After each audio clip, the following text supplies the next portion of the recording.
that. The X's and O's stuff, I think it's very fixable. When you have a group that really is trying to, be in it together, I think that's a really great place to start. So, yeah, proud of how we played. Coach, I felt like you guys moved the ball really, really well, especially early on. With so many new pieces, is playing together something that kind of has come naturally to this group, or is it something that you've really been drilling? I think both. I think, I said to the group earlier today, this group above any team maybe I've ever coached has really poured into each other away from basketball. Very quickly. They were super intentional all summer long about spending time together, learning each other, knowing each other, which with so many new players was going to be really important to our success. So I think we're seeing that translate into the basketball court pretty quickly, and it'll just be something that'll keep getting better and better. I think every time we take the floor, we're going to be a better basketball team. We have all the pieces we need to be successful, but yeah, their cohesiveness in that way is really special. Coach, the 50s or the 56 point kind of grind on Monday, was it a mission to come out with high intensity offense? That's always the mission. We always want to score. I think we can score the ball. I think we have a lot of different people that, in 2 games, we've had 2 different people, at 20 points almost. So we definitely can score. We just want to make sure that we're all, really understanding when and where our shots will come from. And I think we're capable of doing that. How do you feel like the start of this season will show you a little bit of an insight into the year? Does that excite you? For me? Yeah. I think what we're seeing is glimpses of a really, really special team. I think we're seeing some of the extra passes that you guys are talking about. Some of those plays were beautiful basketball plays, very unselfish basketball where they're willing to make the second and third extra pass just to get somebody else a high percentage shot. And so I think that is a fun game to play, a fun style. I think it's really fun to watch. I definitely know it's fun to coach. So I think that's, something that's really exciting for me early. Coach, you had your team forced 22 turnovers tonight, and you got 22 points off of those turnovers, exactly 1/3 of your total. What did you see out there, both coach and players, that was causing you to turn them over so many times and get points off of that? Okay, you guys want to go first? I don't know what to say. I'll go first. Okay, so what I was seeing, one, I think we have, I tell everyone that'll listen, I think Kendall's the best defender in the country, and I genuinely believe that. I think we have other people on our team also that can really guard the basketball. Collectively as a group, we're still working on rotations and things like that, but I think we have players that like to guard and are capable of guarding. So, I think we'll want to see those turnovers. That's something that we're going to take a lot of pride in. We're going to want to see. Obviously, it's disruptive to their offense, but I also think it kickstarts our offense when we can turn people over. And so I think we're going to continue to see that. We will always want to turn people over if we can. Coach, it was a bit of an off night for Lior, but the space on the floor seemed to open up a lot more, 7 threes and 20 attempts. Yeah. Was that kind of a focus coming into the night after there was only 1 3 against Wyoming, or was it kind of just a schematic thing that opened things up for you? Yeah, I think we always strive for balance. We want to be able, it's kind of like they say in football, establish the run. I don't know football like that. I shouldn't try to sound cool like that. But you know what I'm saying? We want to have balance. We want to be able to score the ball inside. That opens up 3-point shooting. Sometimes 3-point shooters open up the inside play. So we don't necessarily want to just bomb a ton of threes, and we don't want to just pound it inside. We want to have great balance whenever we take the floor. Jade, you had a really nice night tonight, 19 points. Got going early with a couple buckets early on. Did that kind of get you in a rhythm and kind of settle you down early on? Yeah, 100%. I feel like it's safe to say that I'm the type of person that has early jitters when it comes to playing games and stuff like that. But as soon as I know my teammates are gonna get me going and stuff like that, I know I have a lot of support surrounding me, so it's just great atmosphere. Follow up to that. Kendall had 10 assists tonight, but 3 of them were in that initial surge. Yeah. Where you guys go up 12-2. She has a bucket and then 3 assists. Yeah. How much did she kind of set the tone for you guys and maybe have this team calm right out of the gate? Yeah, I feel like that's just Kendall, period. Kendall's just always going to set the tone. She's just a true leader, for this team, has been for a while. So I feel like we can all rely on Kendall to be play that role. So. For Johana, it seemed there were points where there was a little bit of resistance, and then you came in and kind of eased the tension a little bit. You had an and one, big and one, kind of out of that third quarter, rocky third quarter start. Can you speak on your mentality when you come in off the bench and how you try to be a leader, I guess? I mean, we're all of us trying to be as aggressive as possible, and in the locker room we talked about like players who to attack and stuff. So if they were on me, I just like took the chance and took it. And I feel like lead up to the previous question too, Kendall was really good at attacking and getting to those paint touches. So not even to score maybe, but just getting inside and outside looks as well.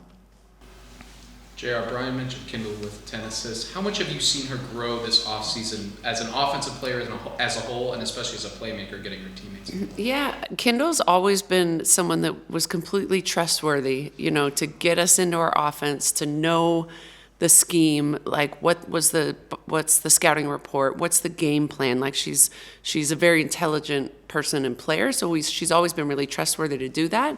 We're really asking her to be a more aggressive offensive sort of weapon. She can shoot, she can penetrate, she makes great decisions off the bounce. And so we're asking her to do more of that. The 10 assists, I think, it comes from her being aggressive. So we're saying get in the paint, look to score.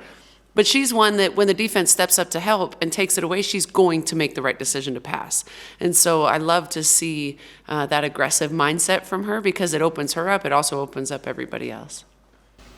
You guys were plus 11 in the rebounding department tonight, including getting 12 offensive rebounds. Is that something that you guys are focusing on, trying to attack the glass or play back on defense? What goes into that? Yeah, I mean, it's definitely a sort of a badge of honor for us. There's a certain number. We're always trying to keep our opponent under a certain amount of offensive rebounds. We feel like we're athletic enough inside and out that we can get to the offensive glass and give ourselves second chance opportunities. We have a couple kids like Sarah Rose Smith who takes a tremendous amount of pride in being unstoppable on the glass, things like that. So that sort of mindset, I think, rubs off on everybody. Coach, can you just talk a little bit about the importance of playing local teams, playing a team like UNC that's just an hour up the road, especially for a home opener, just in terms of like building a fan base, building a sense of community here in the Front Range for women's college basketball? Yeah, it's so important to us. We would really love to be able to play every single Colorado team every single year for the reasons that you're describing. I think women's basketball is growing exponentially, throughout the country. And it's really cool, like for us to see our campers that come and love these guys. And I think we could continue to build it even more with games like this. So we're excited we get to play Denver, middle of December. And hopefully next year we can keep adding more and more Colorado teams. Anything else? Coach, Neimer and Jade seem to really affect, and this can be for Jade too, and playing with length and getting in passing lanes and just affecting the game with their wingspans. How do you see them progressing at, even just from game to game one to game two, and how much pride do you take for Jade in using your wingspan to affect the game? I mean, I just feel like I got to use my strengths at the end of the day. My speed, my athleticism. Yeah, I don't know. I need to stop fouling, though. I know that, but yeah. Yeah. What? I can add to that. They've been really solid, like day-to-day practice games, and I hope it's gonna stay this way. Like she was in foul trouble, I was in foul trouble, but just like keeping the mindset, like just being solid and giving everything that you got. And I just think Nye and Jade like set the tone today, like for everyone. Just like don't get distracted or anything. So that was good. And I think they're tremendous defenders. I think their best defensive efforts are still to come. Like I think when they get more comfortable and just in our system and with each other and how do we rotate and where do we help and all of those sort of basic things, I think they're going to feel like they can be sort of unleashed, defensively to wreak havoc. And then one more about Tabitha. It seems she had some first game jitters against Wyoming, but tonight nearly a double-double with 8 rebounds, 8 assists. Yeah. Can you speak on, especially with her starting both of these games, the trust you have in her as a freshman? Yeah, I mean, I trust Tabs tremendously. I think we all do. For her to hit those 2 threes, I think both of them were against the shot clock tonight.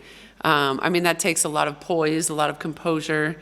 Her point guard found her at the right time and right place, and she was confident enough to knock it down. But we all believe in Tab. She has a lot of experience, and she's very high IQ, and she works very hard, and, she does everything she needs to do to be successful. Real quick, just can you talk about this week, what it's been like for you? Just, you missed all of last season, just being able to play in real games. I know you played the exhibition, but how has this felt for you to be back on the court? I am so excited. Even coach asked me the first game, how was it? Like, you're back. So I'm just excited, and I keep telling my team, like, being out is the hardest thing ever. So, like, just being back is awesome. My last year, so it's awesome. This week has just been tough because, like, we're back-to-back games. So just like everyone else, just trying to keep my mind in it and, just keep it going. To follow up on the question about Tabitha and joining with the new members of your team this year and how you guys communicate, you can see a lot of really good communication with just knowing where the people are. How do you feel like summer and going into the beginning of this season has helped, or things that you guys have done that has helped that team bonding? You guys want to know? I just think, like, the way we're buying into this program and just trusting coaches, like, since summer we've been, like, repping the same things, and it, like, today showed, like, just trust in it, and we're gonna find the open looks and all that. So just, like, keep trusting what we're doing and just keep playing together. It's gonna just get better and better. Coach, how important, so pretty straightforward question, how important is it to get these out-of-conference wins early in the season before you start Big 12 play? Yeah, really important. So we've scheduled that, our opening few games, there's a pretty challenging stretch, especially for a team with a lot of new players, because 3 of the first 4 games are on the road. As I've been saying, anyone will tell you Wyoming and Laramie is a very difficult place to play. And so that was a really tough opening game. This style of play is very different and difficult to play against. And then Boise's, historically one of the better teams in the Mountain West every single year. So similar with Nevada, who will be super athletic. So it's a tough stretch for sure. But we always love to challenge ourselves, when and where we can. And so we're just challenging ourselves right out of the gate. But we feel good about, the styles of play we're seeing, the things that we're having to navigate as a group. And I think that'll help us be more prepared for Big 12 play.